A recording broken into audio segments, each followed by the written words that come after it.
Hey everyone. Hope you're hanging in there during this time of endless chaos. And I hope that you're staying off the internet. I mean, except not right this moment, because obviously I want you to watch my video. But I actually have been staying offline as much as I can. I cannot take the endless meme sharing in my friends' stories on Instagram, the endless arguments on Twitter and Facebook, and the dramatic pronouncements around who's wrong and right and terrible and good or bad. Not because I don't think that there's reason to be upset or angry or scared or concerned, but because I tend to believe that these kinds of public reactions have more to do with the individual reacting, and their virtue signaling to their tribe, their virtue signaling of their higher than thou, more righteous politics than they do about making anything better. And I'm positive that, in fact, it makes things worse. So I don't want to get too deep into what all went down at the Capitol. And honestly, I did not pay too close attention the day that the protesters stormed the Capitol. I didn't watch any video of it at all until maybe like 9 or 10 p.m. at night. And then I watched, like a minute worth of clips on CNN and turned it all off again. I was immediately turned off of following the story too closely, again, due to the reactions I was seeing on social media that I've just become so tired of. I can't even look anymore. It makes me dislike people. It makes me dislike people that I like in real life, to be offering their self-righteous opinions and again, just sharing of endless liberal memes. I don't have any right-wingers in my feed. I mean, or maybe I might have a couple, but for the most part, everybody in my circles, personal and political, are left-wing, progressive, or liberal people. So you tend to just see the same thing over and over and over again, and I am frankly bored and annoyed with my bubbles. But and I think it's toxic and unhelpful to just doom scroll, especially when things like this go down, which are so divisive and polarizing. But I do have I have my opinions. So after I've just told everyone to stop sharing their opinions, I would like to share my opinion. I There's a bunch of things that I want to talk about. First, I'm angry, and I'm not angry for the same reasons I should be, or that everyone else is, I think. I suspect some of you share my opinions because I find that my audience tends to be intelligent and heterodox and to have opinions outside the status quo. But I will say that I don't think that the liberals, the progressives, whatever you want to call them, who are acting all shocked and appalled on the internet, I don't think that they're as shocked, as appalled as they claim to be. Which is not to say that I don't think that the first reaction to seeing what was happening at the Capitol was not shock. I think that people were initially shocked. I think at this point, people are, and maybe even at the point that it all went down, I think people are thrilled, and I think that's gross. I think actually that these Trump supporters are so stupid to have given this gift to the Democrats and to the progressives, which liberals can use to their advantage and are using to their advantage and will continue to use to their advantage. I think that people are thrilled to have, what they've been saying all along proven, that Trump supporters are all insane and violent and dangerous and white supremacist. And I think that they like the polarization. I don't think that many are in fact worried about democracy or a civil war, or about hate. I think that because I think that they're participating in that feeling of hate. I think that the Trump supporters and the progressives are equally responsible for fueling polarization and division and fear and hate. And I don't think that you can pretend to be on the right side of things when you're participating in spreading hate, and making things worse. So what I'm concerned about is, and what I've always been concerned about of late, in any case, not back when I was one of the self-righteous leftists who thought that anyone who disagreed with me was stupid and just needed to be re-educated. I think that I'm very worried about civil liberties and free speech. I'm very worried about the division and increasing attacks on one another and increasing divides that are fueled by social media, and that social media corporations are profiting from. And I think that I'm in Canada, so I know that Americans love to hear Canadian opinions about their own system and problems. So you're welcome. I think Americans need to be very careful right now about what they accept and what they advocate for, when they're being whipped up into this meme sharing frenzy, which is happening in Canada also. You know, I'm saying that I'm seeing all my friends posting their liberal memes mocking these Trump supporters and cheering at the social media bans. And I don't. I think that you need to watch out for what can happen and what you allow to happen when you're angry, or when you've decided that one side is wrong and bad and dangerous, because you lose your rights too. When you advocate to censor others or for others to lose their rights, you lose also. You can't just point that in one direction. Free speech isn't just for one side of any issue. It's for all sides. That's the whole point of free speech. Yesterday, the one thing that I posted on Facebook about this issue was an article that was written by Glenn Greenwald, whose perspective I really consistently respect and appreciated, despite the fact that we disagree, I'm sure, in various areas, as human beings do. And the article pointed out that when people are afraid, politicians take advantage sometimes, often, to justify civil liberties erosions. And he pointed out that after 9/11, Congresswoman Barbara Lee voted against the authorization to use military force, saying, "Some of us must urge the use of restraint. Our country is in the state of mourning, and thus some of us must say, let's step back for a moment. Let's pause for just a minute and think through the implications." And she got death threats for this. And he also argued against social media censorship of Trump and his supporters. And so it is specifically in times like these that it's important to protect civil liberties and free speech and, try to be rational instead of hysterical and instead of panicking and letting things happen that we might regret later. And, just for sharing this article, I was called a loony right-winger, literally, more than once by more than one person.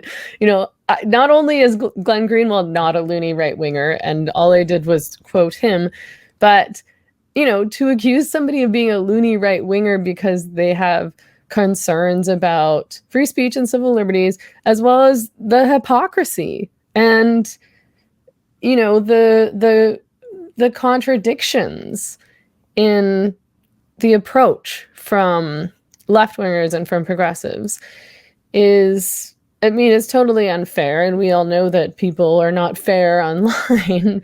But this is what right now, we're all being fueled. Our opinions are being shaped and pushed by social media and what we're seeing in our algorithm. And we need to beware of that. And, it should go without saying that what happened was insane. And I think it's dangerous for democracy. And I think it will lead to more violence and chaos and polarization. So I'm not defending what happened by any means. But these people, they might be wrong. They might be crazy. They might be hateful. But there are reasons for that. There are reasons if they're wrong. There's reasons that they're hateful. There's reasons that they did this. And one of those reasons, and we have to understand the reasons. I'm tired of people saying that because, oh, well, they're terrible, so ignore them. How is that going to resolve the problem? By writing them off and by ignoring them and refusing to try to understand what's going on. They don't trust the media for good reason. The media are partisan cheerleaders. They are not doing their job for the American people. They aren't in Canada either. But we're talking about America right now. And when people feel suppressed and ignored, that they aren't being heard, that they aren't being respected, that they aren't being treated fairly, they do lash out. This is not just Trump's fault. The media is responsible, and the Democrats are responsible. Social media corporations are responsible. Those people, those of you fueling hate and division online under the guise of promoting progressive politics are responsible. Trump and his supporters are responsible too, but there's not one simple direction we can point the finger. And until we understand that and we start getting more humble about our role in these divisions and start addressing the real complex, numerous issues at hand, things will not get better. And again, to be clear, I do see this as an attack on democracy. And so I do think that's dangerous. But this wasn't a coup. It was an attempt to disrupt democratic process. And it was a protest that went off the rails when these people managed to access the rotunda and the House and Senate chambers. I mean, the other thing that I'm extremely frustrated by is, of course, I can't stand hypocrisy. It's one of my most hated qualities in a person. And I'm really frustrated by the hypocrisy I'm seeing from so many progressives, Democrats, the liberal media. I saw a tweet from 2018 from the Women's March saying, "We were planning to shut down the Capitol building, but the authorities were so scared of this women's wave that they shut it down for us." And I just wonder what the reaction would have been from the liberal mainstream media. The mainstream media is liberal media now. If it had been Black Lives Matter protesters, the Women's March protesters, progressive liberal protesters, even Antifa, what would have been the reaction from all my liberal friends? What would I have been seeing on my social media feed? What would I have been hearing on the CBC?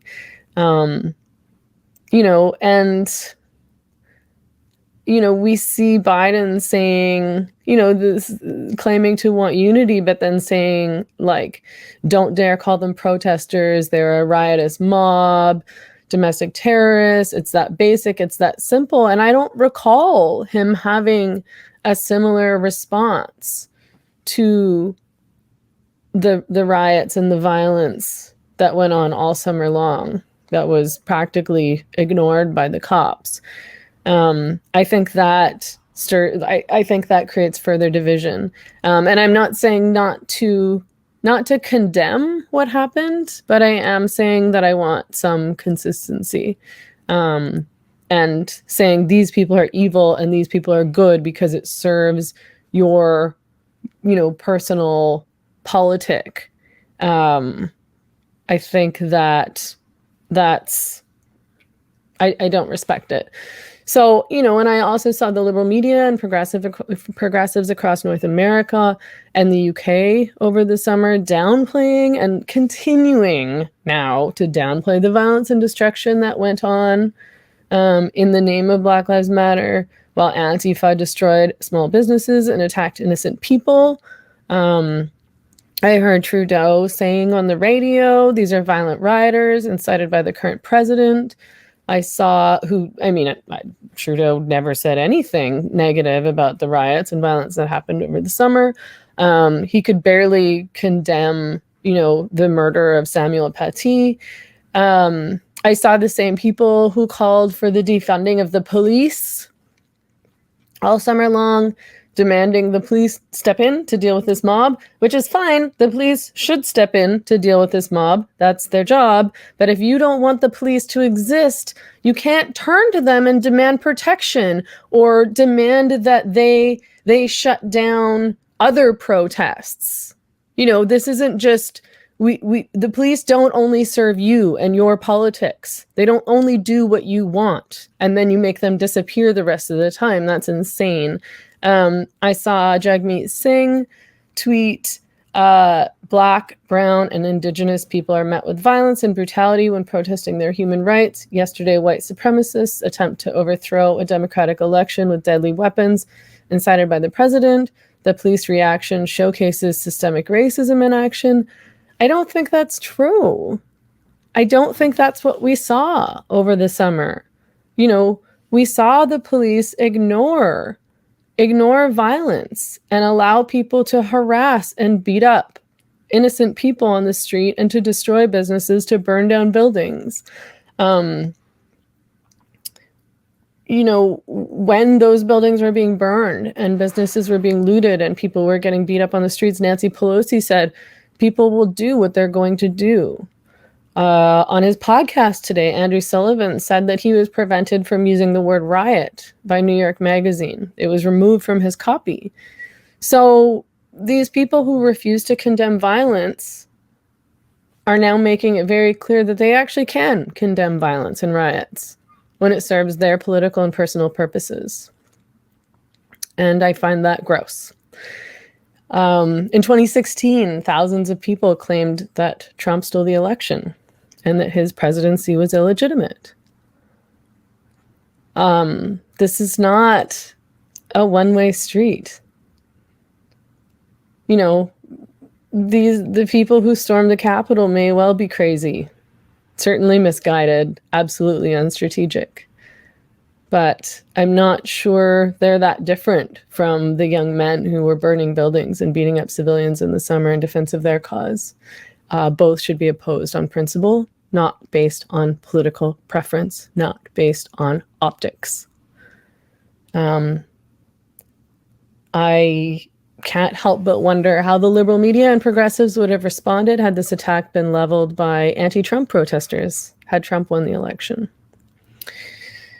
And I'm not saying that we shouldn't deal with context and intent, but again, I want consistency. I want progressives to stop defending something when their side does it and then demanding arrests when the other side does. I don't support threats or violence from the right or from the left, and I am sick of people picking ethical positions based only on their politics and who is perpetrating the hate speech or who's doing the violence. I support everyone's right to protest. I don't support a mob descending on the House and Senate in an attempt to disrupt democratic process. I also don't support the hypocritical hysteria of people who pretended as though rioting, violence, and destruction was either non-existent over the summer or justified until the political leanings of the perpetrators switched. I am tired of being accused of defending the content of a person's speech because I defend free speech. I am tired of defending important principles and civil liberties and being told this makes me right-wing or that it means I share all the same political views of those I defend. There's no point in defending ethics, policies, laws, liberties, and rights if you only defend them for some, if you only defend them for people that you like.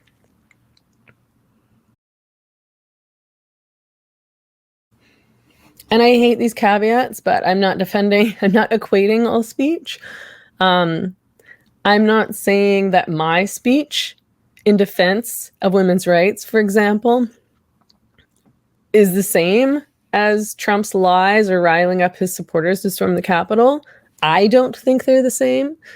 But I'm not going to ignore hypocrisy. Like, I cannot say my speech should be defended, but his speech shouldn't be defended. I'm not going to be a hypocrite myself.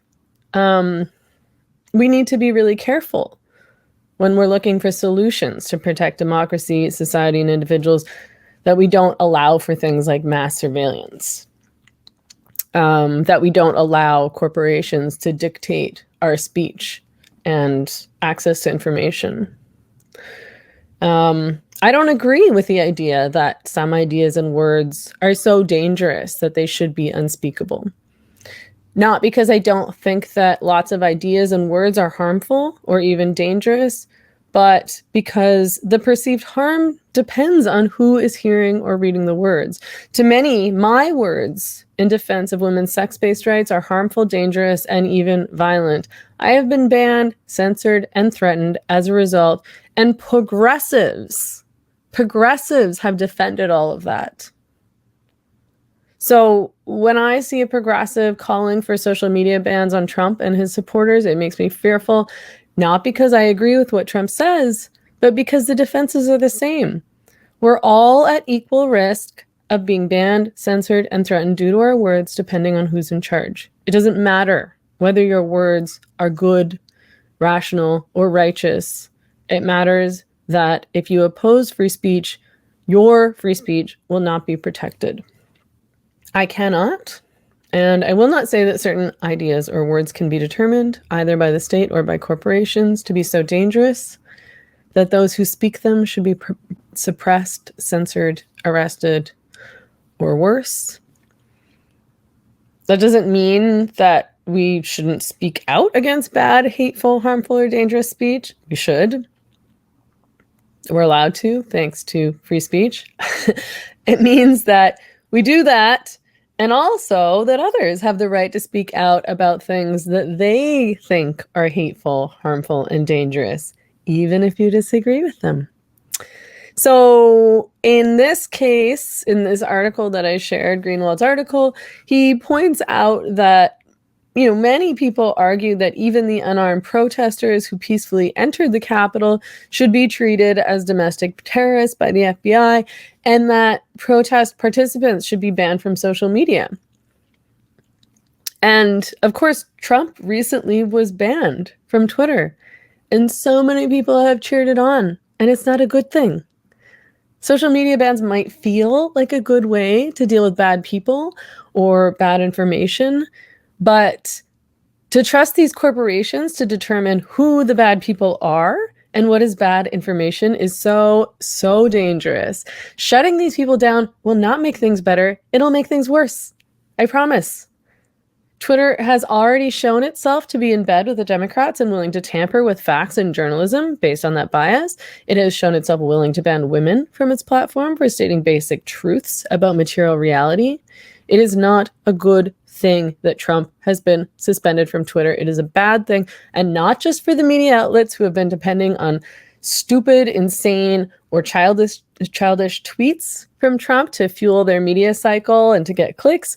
It is bad for us, the people, who will be censored even more now. We've consented to this. We'll be censored with the support of progressives who believe censorship, polarization, and division is what will stop hate and violence and division. I want you to think about this. Do you want corporations to have more power than the elected president? So, for those who might be unaware, I was banned from Twitter in November 2018 for saying that men are not women and for referring to a male as he. I was never told what specific rule I broke in saying those things. I have only ever received form responses from Twitter saying that my tweets constituted hateful conduct. On Joe Rogan, the head of trust and safety at Twitter was pressed by journalist Tim Pool and by Rogan himself to defend my suspension, and she responded by saying she has a rule against the abuse and harassment of trans people on Twitter, which implied intentionally, in my opinion, that I had been engaging in abuse, harassment, and the targeting of trans people on Twitter, which I had not. This is absolutely slanderous. It's not true.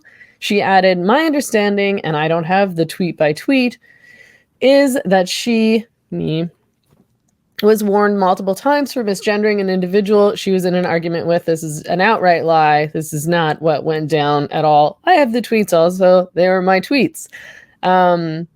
My comments were not targeted or even intentionally malicious. I wasn't being antagonistic. I was making simple, basic statements.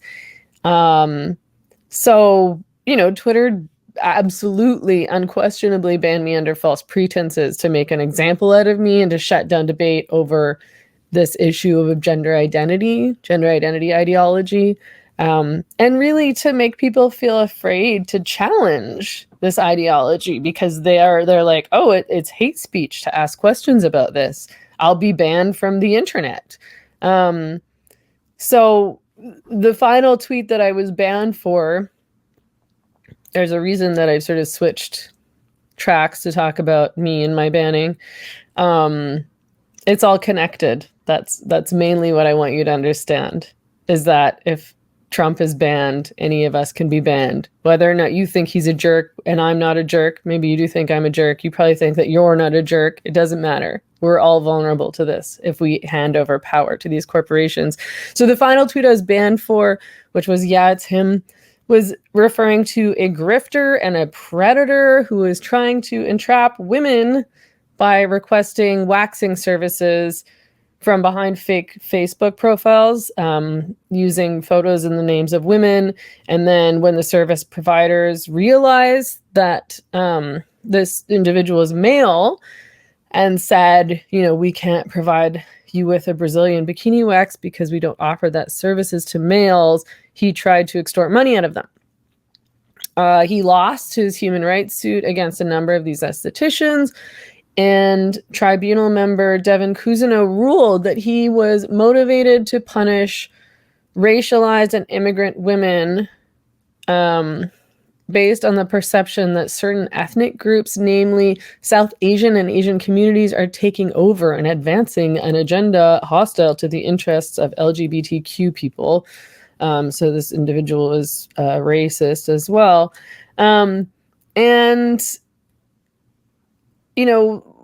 This person essentially deployed claims of womanhood in order to accuse these estheticians, many of whom were immigrants, of discrimination with the intentional hope or the aim of gaining financially. So this is the person who publicly claimed responsibility for my banning. And this is the person that Twitter chose to protect. And, attempted to destroy my career, my credibility, my ability to work, my ability to make an income. I'm independent.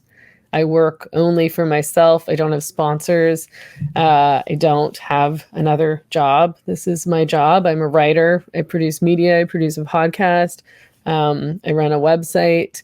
And I'm wholly dependent on social media to work, to reach interviewees, to get my work out there, to, make a living completely. So being banned from Twitter may seem like a small thing, but it's not for me personally, not on a larger political societal level. So we sued Twitter in early 2019. Lawyers acting on my behalf filed a legal complaint in California against Twitter. And our case hinges on a few things. One, Twitter put specific terms in its contracts that it then violated. So, they said they'll give users 30 days notice of new terms and rules, and that it won't impose new terms or rules retroactively. So had there been a clear rule against referring to males as he, I would have been able to comply, but there was not. And oddly, the evening after I was banned, Pink News reported that Twitter had a new rule against misgendering. So that was odd timing. Prior to that, they did not. I had not been informed of this rule ever. And indeed, if this is why I was banned, I still don't know. They haven't told me specifically, so I'm still really just guessing. Due to misgendering, this banning went against their own contract, as that rule was not in place when I was suspended, and they therefore applied the rule retroactively against their own contract, against their own terms. Also, Twitter's CEO, Jack Dorsey, had just promised a Senate committee that Twitter does not engage in political discrimination, which is precisely what they did to me. They targeted me due to my political beliefs that I was speaking about publicly and online. So this is a classic breach of contract and deceptive advertising claims under US and California law. We lost our case at Superior Court. Because Twitter claimed Section 230 gives it an absolute right to censor and protects all of its content decisions, even if made in bad faith. And, if this is allowed to stand, this is a big deal. If this is allowed to stand, it allows Twitter to shut down free speech and debate completely. It allows, dominant media narratives, dominant narratives to go completely unchallenged. It ensures that we can't speak out or fight back against these things. So we appealed. Oral arguments begin at the Court of Appeal next week. Section 230, if you're not familiar, is a major issue right now in the US and is absolutely crucial to the future of free speech. We have to fight to ensure that Twitter cannot misuse its platform and that it's held accountable. Twitter is a corporation that is operating without being accountable to the public. And the public is now dependent on these social media companies, again, for information, to engage in public debate, to speak. Elections are impacted by these platforms and these companies. So the issue probably will go to Supreme Court. And this case, my case, may well be the vehicle for this. So this appeal actually is a really big deal for that reason. And at this point, I am obligated to remind everyone that this is a public interest case. It's not a for-profit one. I'm not going to make any money off of this. My lawyers are not going to make a bunch of money off this. My lawyers are all working pro bono because this issue is so important, because this is such a big deal. And so if you have concerns about this, which you absolutely should, if you oppose social media censorship, which is getting worse and worse by the day, and now that this incident happened at the Capitol and Trump has been banned, it seems like it's just going to keep getting worse. And I'm honestly really scared. And if you want to ensure that these corporations are accountable and are not given free rein to dictate what information, facts, ideas, and debates may take place in the public realm, please consider donating to support the case. There is a link down below. I and my lawyers would appreciate that. But, the main thing I want to say now is that when I see people saying Trump and his supporters should be banned from social media, I am going to protest and speak out. And it's not because I like what they say or I agree with them. But I'm not going to defend myself and defend you from censorship and, refuse to defend other people that I don't like, people who are saying things that I think are bad or wrong or stupid or immature, or even if they're saying dangerous things. And, I don't care. You can call me a racist. You can call me right wing. You can accuse me of joining a boys club. None of these things are true. They're based in nothing. And just because you want to stuff me into some nonsense category rather than understand that what I am actually trying to do is to be consistent, because so many people are not, in my defense, of principles that matter. And, it's not my problem. If you can't get your head around that, that's your problem. I mean, you're kind of making it my problem, but I'm not going to stop defending what I think is right and true. And I'm not going to stop being consistent in my perspectives and opinions and defenses because people want to call me a bunch of names or tell me that I'm something that I'm not. So if you don't, the reality is that if you don't defend speech you don't like, speech that's bad, speech that's wrong, speech that you disagree with, speech that even you find dangerous, then you don't support free speech. The whole point of free speech is that everybody gets to have it, not just you, not just your friends, not just your political allies, not just the people you agree with. And I guarantee that when you find yourself on the wrong end of the political debate and you're called dangerous or hateful, or people insist that your views should be censored, that you will all of a sudden see the value in protecting free speech. And if you want to ensure that when that happens to you, you'll be protected, you need to defend it now for everyone, including Donald Trump.